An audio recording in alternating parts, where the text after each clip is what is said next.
providing such a high quality experience that you're willing to pay more than what the technology is actually worth. And you know what? That's what Nintendo are the masters of. Is they're the masters of taking something technologically sound that's been around for maybe, just like you said earlier, like something that's been around for 3-4 years, maybe 5, you know what I mean? Putting a twist on it, a little twist, and making it into something completely new and invigorating the gaming industry by doing so. They've been doing that shit for years, dude. Like, now that I think about it, it's almost like ever since the very beginning, since the NES, this has been their mantra. It's like, take something that exists and make it better. Like, add a twist that makes it different, offer something to the people that wasn't there before, something that not only is unique, but offers value. I feel like Nintendo is really good at this, you know? Like, with giving you huge value for little bits of money. I mean, if you look at the price of Nintendo games from the past, like, if you go to buy, like, say, like, a classic Nintendo game, like an NES game or a Super Nintendo game, something that's very rare, it'll cost you quite a bit of money. It's because these fucking things are, like, collectibles. Like, Nintendo games are more collectible than comic books, guys. Like, that's on the fucking real. Like, they're worth more money than a lot of other collectibles that are out there. I mean, a lot of other collectibles that are older. Like, you could go back 20, 30 years and find shit, antique shit that isn't as valuable as some of these NES cartridges. One of the most expensive games ever to be fucking, like, sold was the Nintendo World Championship cart. The one that they just sold on eBay. I think it went for like 123,000 or something like that. It was like one in maybe, I forget how many there are out there. I don't want to be infactual or anything, but it was very rare. Apparently, this fucking cart, man, and it went for like the most money ever for a single game. So, you know, Nintendo games aren't only just valuable in terms of like. I feel like Nintendo considers value a lot. I just feel like it doesn't extend into the online experience. I feel like the value extends into like what they traditionally, you know, give value to games for, as far as longevity, replay value, something that's like I feel like that's why Nintendo does all of this. Like, prints the GameCube adapters like in small quantities, and you know, it's like they do this shit on purpose. Drive up interest, and I feel like it does drive up interest. I feel like Nintendo fans come calling when other Nintendo fans are talking about something that's cool. You know, it's like they hear something about that Nintendo's doing, and it's like, oh, I can't get this. It's like, I gotta have that. Like, I feel that way. Like, I wish I like I was telling you, I don't even fucking want to play with my GameCube controller. I swear to God, if I had one of these adapters, I probably wouldn't fucking use it. But I would like to have one, just to like have on my shelf to say I had that shit. Because at this point right now, literally these things are hot like hotcakes. They're going. They're like, you can't find them anywhere. COV, or who was it? It was Fried. Fried, I bet, still doesn't have one of these motherfuckers, dude. I think another thing is, you talk about like value. One of the things that, like, one of the things that, for the original Game Boy, I think was, if I remember correctly, was actually more powerful than the NES, but it only had a, basically a black and white screen. And I think part of the reason for that was, well, if you had a color screen, it'd be a lot more expensive, so they decided to use cheaper materials and yet, make it more affordable. And yet, because it had a lot of software to drive the hardware, that's why it was very successful. And, I still have my original Game Boy to this day, and I actually tried it out a few months ago, actually, and it's still working. It still works. They build quality shit. I mean, there can be no doubt. They still make really good quality stuff. And I agree. I think that stems, despite the fact that that's the Japanese way, though. I mean, that's part of the value that they provide. It's like that sense of pride, that hey. I mean, actually, if we're going to talk about the Japanese way, look at the Japanese cars. Reliable as hell. Oh, I know. Like, I bought, I'm not, I have an Altima, but I'm telling you right now, I bought a Japanese car on purpose because I know how much better the engines are in Japanese cars in terms of longevity. They last quite a bit longer than most American cars, like, in terms of the maintenance you have to keep up on them, the amount of money you have to spend on the maintenance. Yeah. I bought a Japanese car on purpose. I mean, because they're efficient. Well, one good friend of my parents, she has a 1982 Mazda RX-7. That's so awesome. It had been sitting in a garage for 20 years. We knew it was 20 years because the license plate, the year on it was 1994. So it had been sitting for 20 years, or well, I think it was about 20 years, and my dad basically agreed to get it back on the road, get it running again. So they brought it back, and he has a mechanic friend that kind of helped him fix it up and whatnot. Right. And it had some gas in it and whatnot, and so they just thought, hey, let's see if this thing starts. So I think they hooked up a battery to it, and with the 20-year-old gas in it, they tried starting it up, and it fired right up. That's awesome. They were amazed that it actually started with 20-year-old gas in it. I mean, and, RX-7 is the Winkel the rotary engine. So, but it's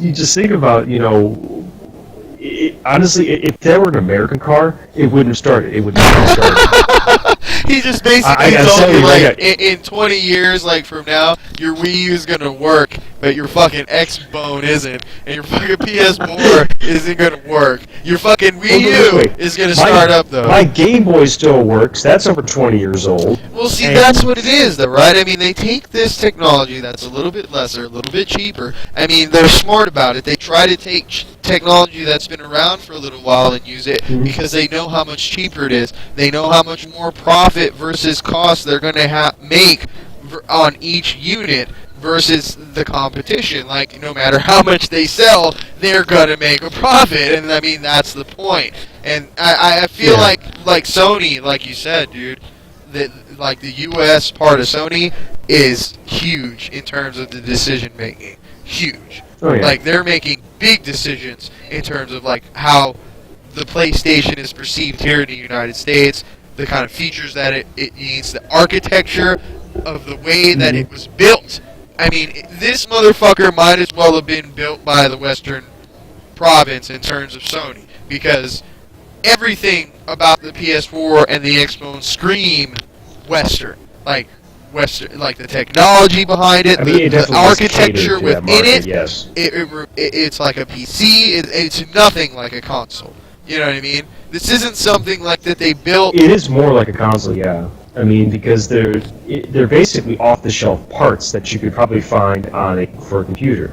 I mean, it has a. I mean, both the Xbox and the PS4 have a 8-core AMD CPU that's basically from a mobile computer or from a laptop. Right. And then you have AMD GPUs, which they're nothing to shout about. They're more kind of like maybe lower end to mid range, I guess. And then of course you have your RAM, obviously, but a lot of it's some of it's going to be customized to some point, but it's largely more off the shelf. Whereas with the Wii U, that's all custom parts. I mean, even just the CPU with Wii U, it was originally. That's a very Japanese way in terms of looking at the architecture of making a console. Like, that's a traditional Japanese way of making console, like making something specific. It's like the Emotion Engine in the PS3, like the I forget the name of the chip that was in the PlayStation 2. I mean, in terms of Nintendo, as far as going back all the way back to when they started doing 3D in the N64, they've been working in close proximity with like companies like IBM, who actually have a pretty strong presence in Japan and have for many, many years. Something a lot of people don't understand. I mean, when you look at the architecture of these new consoles, they're much more PC-like than they are console-like, and there's a reason for that. It's because a lot of the games that they're trying to push in terms of like the features that they have, all the fucking bells and the whistles that come with these next-gen games, they needed to make something that was going to be literally affordable to a certain degree to the consumer. I mean, because even people who have more powerful PCs probably buy a PlayStation 4. It's coming down I mean, in my opinion, it's coming back to the exclusives. One of the things that Nintendo right now is doing better than anyone, in my opinion. I mean, you're getting a lot of exclusive games on Nintendo consoles that you can't get anywhere else. Whether or not that's something you want is, neither here nor there. Yeah, I think that's... But they're offering a lot of unique titles. Compared to why, at this point, because they're AAA third parties are not really there for the Wii U. A lot of people don't. I mean, let's face it. A lot of people don't buy Wii U to buy AAA third party games. They just don't. This is all you got to do is look at the figures for all of Ubisoft's games for Assassin's Creed 3, Assassin's Creed 4, Splinter Cell, Blacklist, and more recently, we're going to be finding Watch Dogs. The only exception I'm going to make is Rayman Legends, but that was because that was originally a Wii U exclusive title. Right, it was supposed to be Wii U but that's a whole other conversation, actually. Yeah, but right. Speaking that's a whole other conversation. But anyway, they just don't tend to sell well. Granted, I do myself own Assassin's Creed 3, and I also own Splinter Cell Blacklist. I had Blacklist. Finished. I had Assassin's Creed 3. I had both of those titles, believe it or not. I bought them both brand new. I don't have Assassin's Creed 4. I know, Matt has really enjoyed it, and I think that was about where I drew the line. It was after Blacklist. I wanted to play Assassin's Creed 4, but I kind of blew it off because of what happened with Blacklist on Wii U. Yeah, and also there are some exceptions, like Rayman Legends is a phenomenal, Wii U title that is multi-platform made by a AAA developer. You also have Need for Speed Most Wanted. Well, come on. What's happening right now with Ubisoft? It's the what do you call it? The Watch Dogs, right? Didn't they just have the fucking review for Watch Dogs on the front page or something like that? I don't know. I mean, and on T&E, you mean? Yeah, on the T&E form, on the front page Sean, of T&E. had a review for it. Yeah, I was checking it out. It's like, dude, that's like a mature rated game. It's something that they've, Ubisoft had talked about, not releasing it or anything. Are you interested in this? I've heard it's a pretty competent port. I mean, I think he gave it like a 7.5 or something like that. Which means it's not a bad game. It's just not, the greatest game. It has some quirks in its content. Well, I think it got 7.5 because it was just crappy to begin with. That's just after a 6-month delay.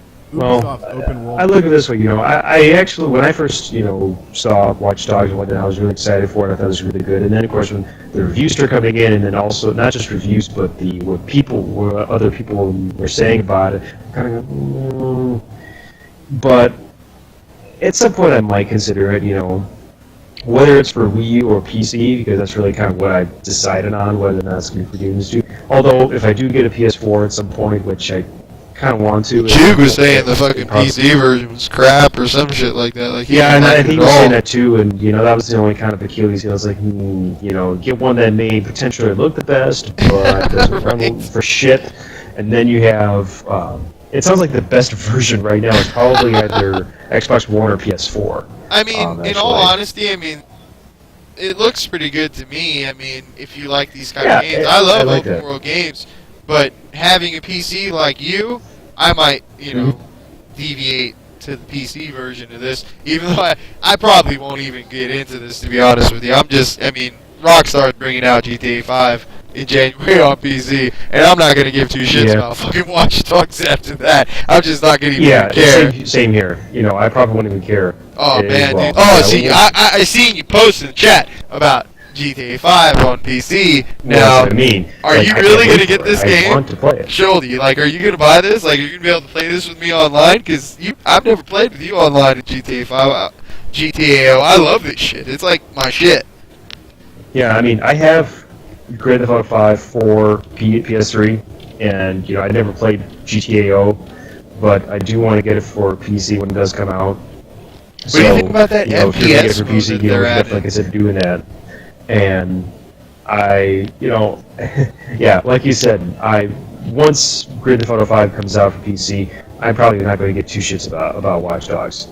Probably not solely. I don't think anybody's going to care about Watch Dogs, even without GTA 5. As far as Ubisoft burning Nintendo fans, Personally, I don't But have they any ser- like hate against Ubisoft because I feel like a lot of their games are quality. I just had a problem with Blacklist and it fucked me, and I pretty much like kind of said fuck you to Ubisoft. But in all honesty, I